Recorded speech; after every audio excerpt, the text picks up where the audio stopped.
हे भक्त, आज मैं राधा रानी तुमसे स्वयं संवाद कर रही हूँ। तुम सोचते होगे कि राधाष्टमी का व्रत कैसे किया जाए, तो सुनो, मैं तुम्हें एक एक करके इसकी संपूर्ण विधि बताती हूँ। लेकिन याद रखना, ये केवल नियम नहीं है, ये मेरे श्री कृष्ण तक पहुँचने की सीढ़ियाँ हैं।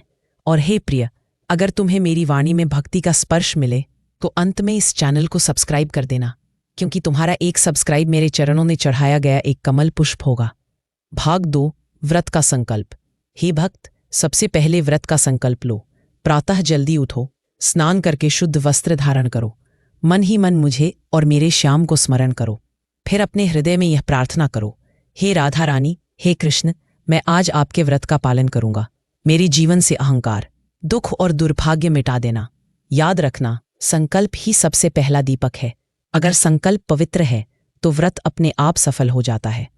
हे भक्त, अब अपने घर के मंदिर या किसी पवित्र स्थान को सजाओ, साफ सुथरा कपड़ा बिछाओ, मेरी मूर्ति या तस्वीर स्थापित करो। बगल में मेरे श्याम की मूर्ति भी रखना। तुलसी दल, पुष्प, चंदन, अक्षत और दीपक रखो। अगर संभव हो तो 8 कलश सजाओ, क्योंकि राधाष्टमी पर 8 सखियां भी स्मरण की जाती हैं। अब एक कलश में जल भरकर उस पर नारियल और आम्रपत्र रखो। यह कलश मंगल का प्रतीक होगा। उपवास और नियम 12 तो 15 मिनट। हे भक्त, राधाष्टमी का व्रत उपवास का व्रत है। इस दिन भोजन मत करो, केवल फलाहार और जल ग्रहण करो। याद रखना, भोजन का त्याग केवल शरीर को शुद्ध करने के लिए है। सच्चा व्रत तब होता है जब मन पवित्र हो। अगर उपवास करके भी तुम क्रोध करो तो व्रत अधूरा है। अगर फल खाकर भी तुम प्रेम से नाम लो तो व्रत सफल है। इस दिन 8 बार राधे राधे नाम अवश्य जपो। हर नाम जप तुम्हारे पापों को धो देगा।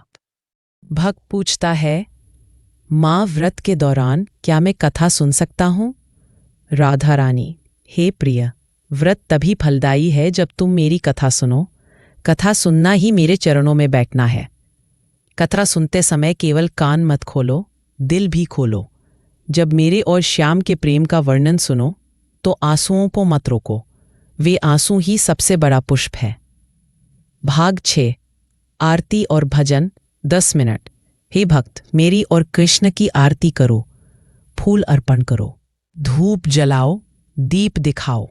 लेकिन याद रखना, भक्ति केवल दीपक से नहीं, भक्ति तुम्हारे स्वर से होती है।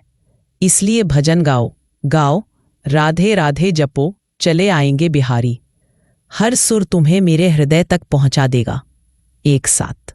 हे भक्त, संध्या के समय मेरा व्रत पूर्ण होता है। तुम हवन कर सकते हो या केवल एक दीप प्रवाहित कर सकते हो। व्रत का समापन करते समय प्रार्थना करना, हे राधा रानी, हे कृष्ण, आज के व्रत से मेरा जीवन पवित्र हो, मेरे घर में सुख शांति हो, मेरा हृदय प्रेम से भर जाए। फिर व्रत का प्रसाद ग्रहण करो। याद रखना, व्रत का फल तभी पूर्ण है जब तुम प्रसाद बांटते हो, इसलिए थोड़ा प्रसाद दूसरों को भी दो। समापन और आशीर्वाद। हे भक्त, अब मैं तुम्हें आशीर्वाद देती हूँ। जो राधाष्टमी का व्रत करेगा उसके जीवन में कभी अभाव नहीं होगा। उसके घर में श्री कृष्ण का वास होगा। उसके हृदय में भक्ति की गंगा बहेगी।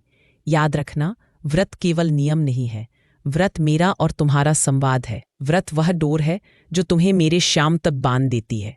अब मैं तुमसे कहती हूँ, अगर मेरी वाणी ने तुम्हारे दिल को छुआ, अगर तुम्हें लगा कि मैंने आज सीधे तुमसे संवाद किया, तो अभी इसी क्षण इस चैनल को सब्सक्राइब कर दो, क्योंकि तुम्हारा एक सब्सक्राइब मेरे चरणों में अर्पित किया हुआ एक कमल पुष्प